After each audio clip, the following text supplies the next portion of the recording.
Member for North Coast. Thank you, Honourable Speaker. And thank you to the member from Fraser-Nicola for her remarks and her perspective. I really appreciate the comments that she's made, especially after returning from her community. I'd also just like to acknowledge that it was a year ago about this time that a local hero was lost. Fire Chief Clayton Cassidy of Cache Creek was swept away during the floods.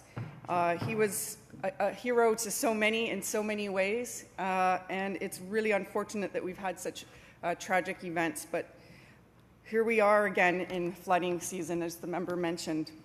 And I've just returned from flood-impacted communities in the South Okanagan and the Similkameen communities.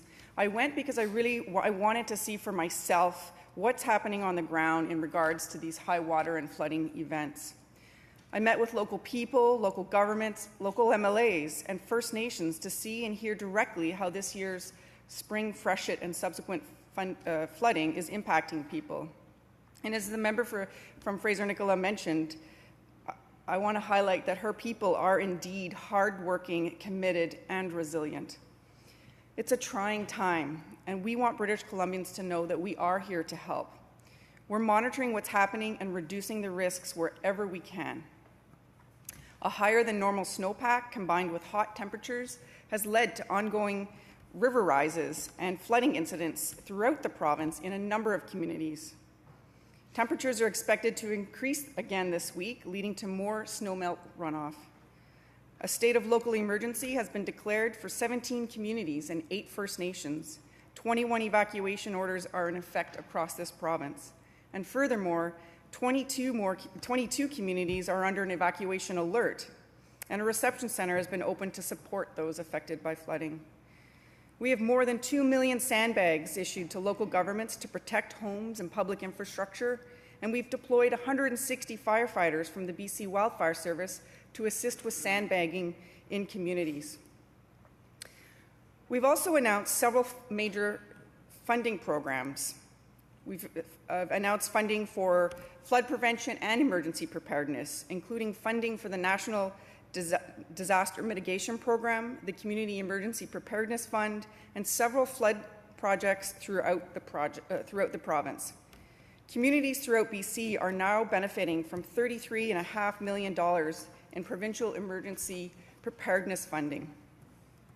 Disaster financial assistance is now available for eligible British Columbians in the Thompson-Nicola Regional District, including municipalities, unincorporated areas, and First Nations, who may have been impacted from a flooding event that began on April 26th.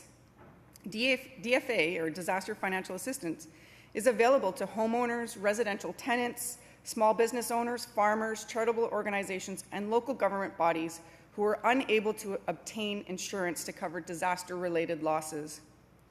During this trying time, Honourable Speaker, we want British Columbians to know that we're caring, we're listening, we're here to help. We're hoping for the best, but preparing for the worst. And DFA assistance, or disaster financial assistance, it's one way we can help people and local governments get back on their feet after an uninsurable disaster. In response to flooding events, we've activated the Provincial Emergency Coordination Centre on the Saanich Peninsula in order to coordinate flood response throughout the province. We've also activated 3 provincial regional emergency operations centres in Kamloops, Prince George, and Nelson to provide support to local governments. Through the River Forecast Centre, we're providing water flow expertise as well as dam safety officers, geotechnical specialists, and engineers in affected areas.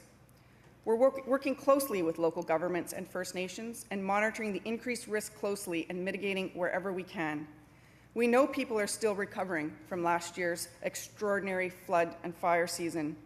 Combined with this early flooding, no doubt it is really hard on people right now. I want to thank everyone for pulling together and working together to support each other. I want people to know throughout BC and in the members' riding that EMBC and all of government is here to help. Thank you.